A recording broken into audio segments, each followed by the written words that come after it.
नमो भगवते वासुदेवाय नमः। चैत्र मास के कृष्ण पक्ष में आने वाली एकादशी को पाप मोचनी एकादशी के नाम से जाना जाता है। और जैसा कि इस व्रत के नाम से ही पता चलता है, पापों का नाश करने वाली एकादशी। इस व्रत को धारण करने से जाने अनजाने में किए गए सभी प्रकार के पाप, चाहे वो इस जन्म के हों या फिर पूर्व जन्म के, सभी पापों से मुक्ति मिल जाती है। इसके अलावा जीवन में आने वाली सभी परेशानियां, दुख, तकलीफ, कष्ट और कठिनाई से भी मुक्ति मिल जाती है। भगवान श्री हरि विष्णु की विशेष कृपा उस भक्त पर बनी रहती है जो पाप मोचनी एकादशी का व्रत धारण करते हैं। उन्हें समस्त सुखों की प्राप्ति होती है, समस्त मनोकामनाएं उनकी पूर्ण होती हैं और भगवान श्री हरि विष्णु की असीम कृपा से मरणोपरांत वैकुंठ लोक की प्राप्ति होती है। नमस्कार, तो स्वागत करती हूँ आपका एक बार फिर से नीलम ज्ञानवाणी चैनल में। आज के वीडियो में हम बात करेंगे पाप मोचनी एकादशी साल 2024 में कब है, एकादशी की तिथि कब प्रारंभ हो रही है और कब इसका समापन हो रहा है, व्रत हमें कब धारण करना है, व्रत के पारण का शुभ समय क्या है, आज के दिन किस प्रकार भगवान विष्णु की पूजा करके उन्हें प्रसन्न करना चाहिए, और जिस भी मनोकामना से हम व्रत धारण कर रहे हैं या बिना व्रत किए ही भगवान विष्णु की पूजा कर रहे हैं तो हमारी वो मनोकामना पूर्ण हो, इसके लिए क्या विशेष करना चाहिए, संपूर्ण जानकारी आज के वीडियो में मैं आपके साथ शेयर करने वाली हूँ। तो वीडियो बहुत महत्वपूर्ण है, पूरा ज़रूर देख लीजिएगा और वीडियो अगर पसंद आए तो लाइक और शेयर अवश्य कर लीजिएगा। तो सबसे पहले जान लेते हैं कि एकादशी की तिथि कब आरंभ हो रही है और कब इसका समापन हो रहा है। साथ ही जान लेते हैं कि व्रत आपको कब धारण करना है। तो एकादशी तिथि आरंभ हो रही है 4 अप्रैल गुरुवार को शाम 4:14 पर और इसका समापन हो रहा है शुक्रवार 5 अप्रैल 2024 को दोपहर 1:28 पर। ऐसे में एकादशी का व्रत कब धारण करें, तो देखिए, एकादशी का व्रत हमेशा सूर्योदय कालीन तिथि को ही रखा जाता है।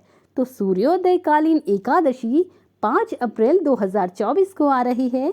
तो चैत्र मास की कृष्ण पक्ष की एकादशी पाप मोचनी एकादशी का व्रत रखा जाएगा 5 अप्रैल 2024 यानी शुक्रवार को। एकादशी से एक दिन पहले दशमी तिथि के नियमों का पालन किया जाता है। तो 4 अप्रैल गुरुवार को दशमी तिथि के नियमों का पालन किया जाएगा।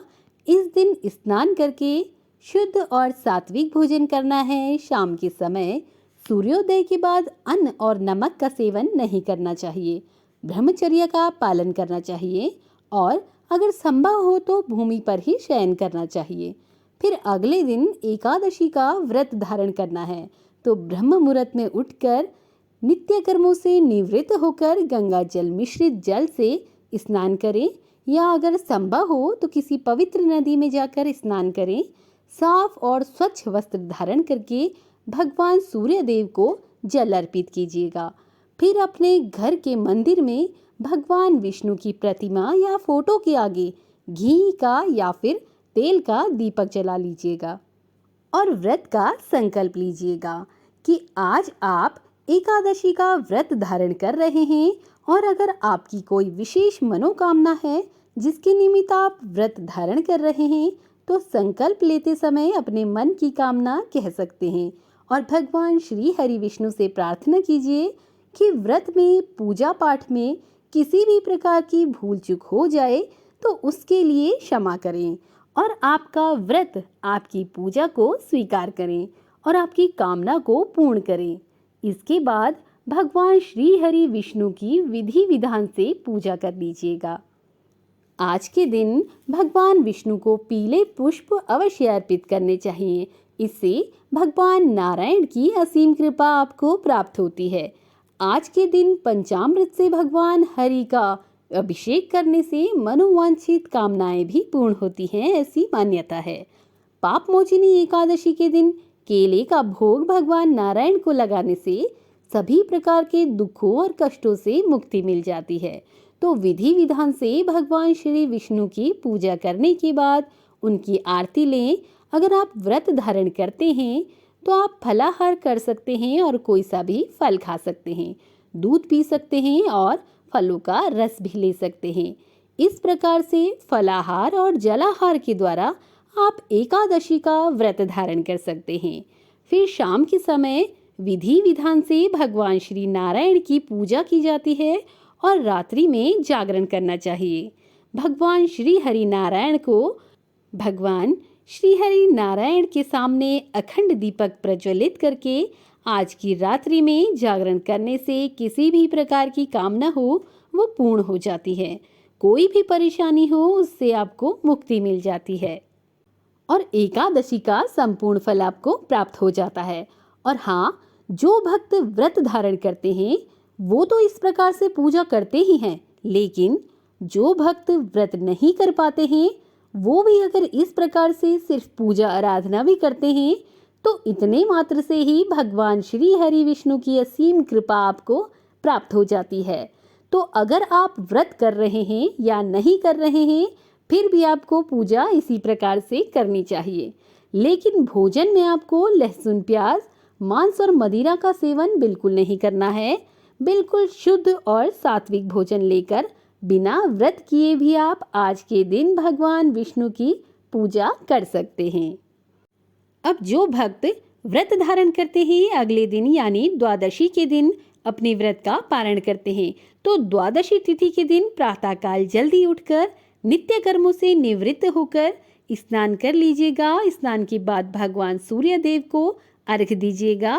फिर विधि विधान से जिस प्रकार एकादशी के दिन पूजा की थी उसी प्रकार से आज के दिन यानी द्वादशी के दिन भी पूजा अर्चना करें, उन्हें भोग अर्पित करें और भगवान श्री हरि विष्णु की आरती की जाती है। इसके बाद शुभ मुहूर्त में आप अपना व्रत खोल सकते हैं, शुद्ध और सात्विक भोजन बनाकर। भोजन का भोग सबसे पहले भगवान नारायण को लगाएं। उसके बाद यदि संभव हो तो किसी ब्राह्मण को घर बुलाकर आप भोजन करा सकते हैं। अगर संभव ना हो तो कच्चा अनाज और दक्षिणा आप ब्राह्मण के निमित्त अलग से रख सकते हैं और मंदिर में जाकर किसी ब्राह्मण को ये दान दे सकते हैं। और अब आप अपना व्रत खोल सकते हैं। तो दशमी से द्वादशी के ये नियम होते हैं जिनका पालन अगर हम करते हैं तो हमें हमारे किए गए व्रत का संपूर्ण फल प्राप्त हो जाता है। तो अब जानते हैं कि पाप मोचनी एकादशी के व्रत के पारण का समय क्या रहेगा। तो 6 अप्रैल शनिवार को सुबह 6:05 से सुबह 10:17 तक का समय रहेगा। इस बीच आप अपने व्रत का पारण कर सकते हैं यानी अपना व्रत खोल सकते हैं। व्रत के पारण के शुभ मुहूर्त का ध्यान हमेशा रखना चाहिए, क्योंकि अगर हम शुभ मुहूर्त में पारण नहीं करते हैं तो हमारे किए गए व्रत का संपूर्ण फल प्राप्त नहीं होता है। इसलिए अगर आप व्रत धारण कर रहे हैं तो पारण के शुभ समय का ध्यान अवश्य रखिएगा। एकादशी के दिन तुलसी के सम्मुख दीपक जलाने से सभी प्रकार की मनोकामनाएं पूर्ण हो जाती हैं, सभी प्रकार के दुखों से मुक्ति मिल जाती है। अखंड सौभाग्य, सुख, समृद्धि और संतान की कामना भी पूर्ण हो जाती है। एकादशी के दिन तुलसी में जल अर्पित नहीं करना चाहिए। ऐसी मान्यता है कि भगवान श्री हरि विष्णु के निमित्त तुलसी माता व्रत धारण करती है, लेकिन दीपदान जरूर करना चाहिए। तो भक्तों, ये है आज की वीडियो। उम्मीद करती हूँ आपके लिए वीडियो उपयोगी होगी।